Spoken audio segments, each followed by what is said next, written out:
you and I need to do. But Allah says, I've chosen you. I've given you choice. I've given you wisdom. Allah says, تُؤْتِ مَنْ تَشَاءُ تُعِزُّ مَنْ تَشَاءُ وَتُذِلُّ مَنْ تَشَاءُ. He has given us izzat. He has elevated us. Why this izzat? Allah says, go, lead the pack. Instead of us as a community bickering, fighting, fault finding, doing haram, and our children now indulging in drugs, as I mentioned yesterday. Let me give you an example of the filthiness of drugs happening in this town. A group of youth get together, some of you may have heard, and they're told, when you come to this party, take some medications from your parents. Steal it. Right here, it's happening in town. Then all the youth come, they steal some medications from the parents. They open up all the bottles, they put it into a big basket, bowl. Then everybody must take a pill. They shuffle the pills. Then all in the party needs to take one, and then see the effect 30 minutes later.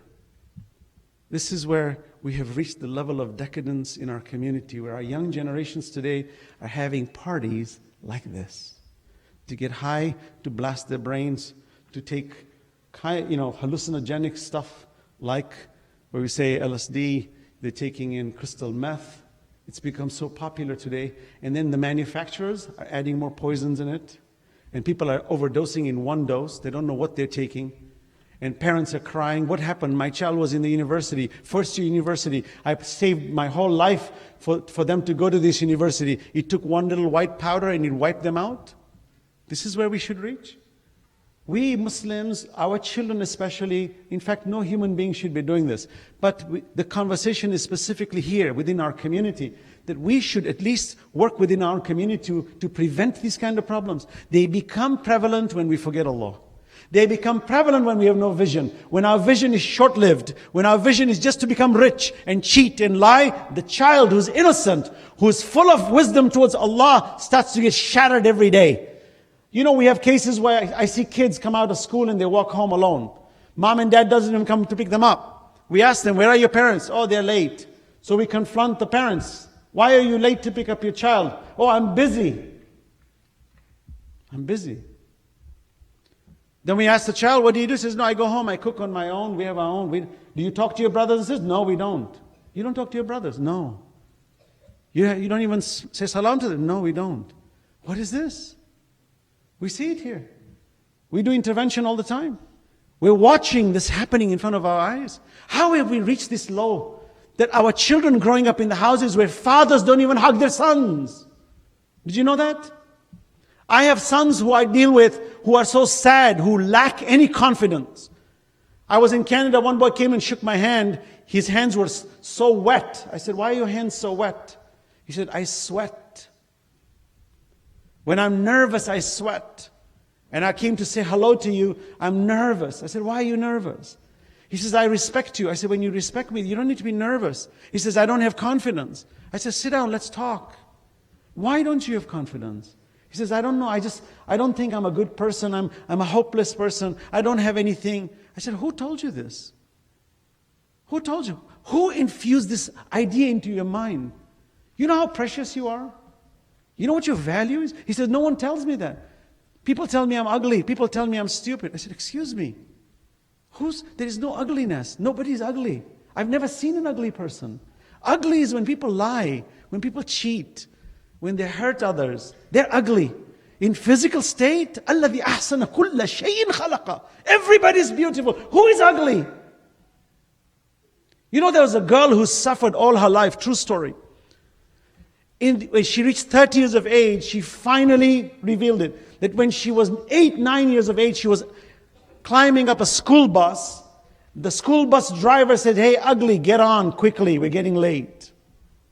Just that sentence, hey, ugly, get on, we're getting late.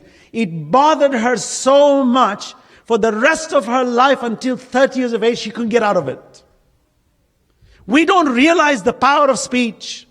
We don't realize that as parents, if we do not infuse confidence into our children, if we do not hug them, if we do not take that extra time that when the child is talking, even if it's nonsense, listen to it. Pay attention. Say, no problem.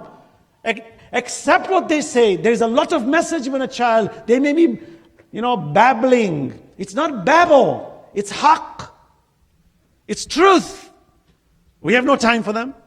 So this child is growing up in a house, neglected, because parents are busy building empires.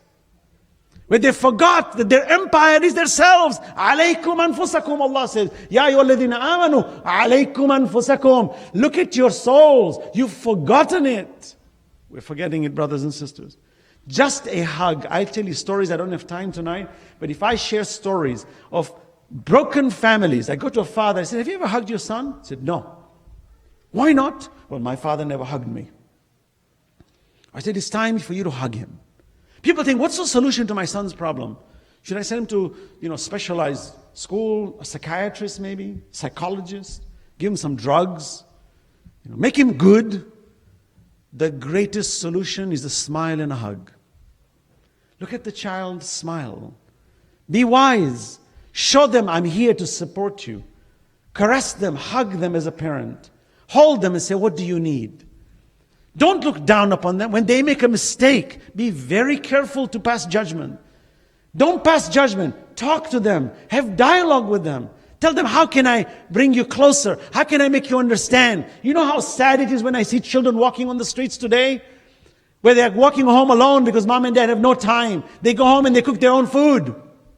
You know how sad? It's like an orphan in a house. The parents are there. It's more painful. At least the orphan knows my parents are dead. But when your parents are alive and they ignore you, it's worse than being an orphan. This is happening. All of this leads to destruction of society. When we walk around our towns today, how many people smile generally? Go to the shops, go on the roads and drive. How many people are smiling while driving? People are sad. I was just in another country in Sydney. You can't, 1 second if the red light, goes to green, people are hooting at you and everybody's got road rage. In America, same thing. You're looking, this ghadab, this anger, it's just explosive. And then where do they take out all their frustrations? They go watch MMAs, they go watch Worldwide Wrestling Federations, big studded guys bouncing each other, beat him, kill him, yeah. We're like Romans, going to watch the lions eat the Christians. Yeah, because that's pleasure. Yeah, we've reached that level of abject lowness because we've forgotten Allah. Instead of being proactive and positive and looking at each other with smile and praying for each other and finding only good judgments and good qualities for each other, we are poking fingers at each other and causing stress and so much stress and anger within ourselves that it's very hard to love Allah subhanahu wa ta'ala. Salawat ala Muhammad wa ala Muhammad. Look, you might think, what is Karbala? What is the solution to our problems? This. That father, there was one father who didn't hug his son. I told him, come and hug him. He says, I can't. You can't hug your own son? He says, I've never done it, I don't know how to do it. I said, come, you hug me, I'll show you how to do it.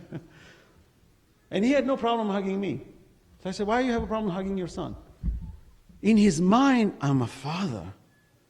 See, I'm the boss. And how do I do that? The son is crying.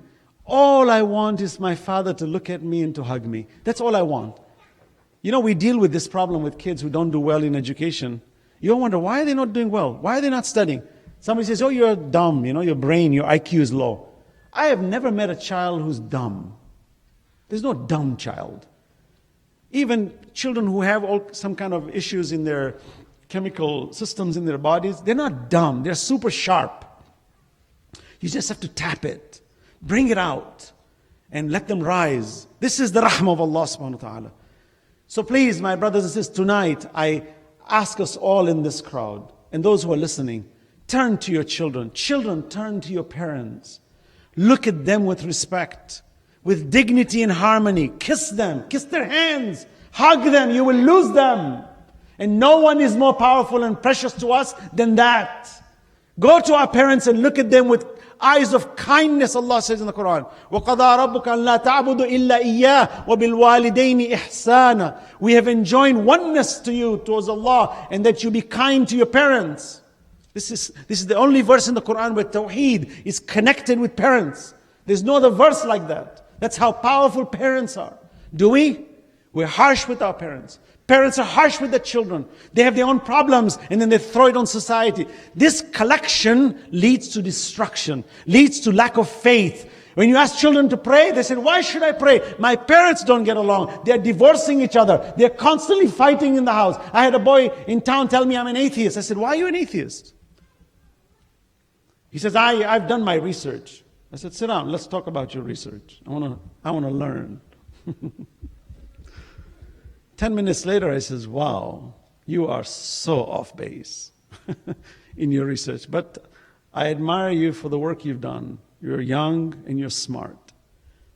But tell me the real reason why you're an atheist. Come on. Then he blurts out. He says, my parents fight every day. Every day I would come home and pray to God, let them not fight, let them not fight. But this fighting is not stopping. So I realized there is no God. See? See the reaction? You know why people become atheists, by the way? I'm on the front line with atheists. Atheists are not bad people. They're conscious people. They're people who want to do good. For two reasons. One, when they came within religion, they were abused. Either they were looked down upon, they were lied to, or people with power abused them, and it happens. Even sexual abuse, they got it. It hurt them. One.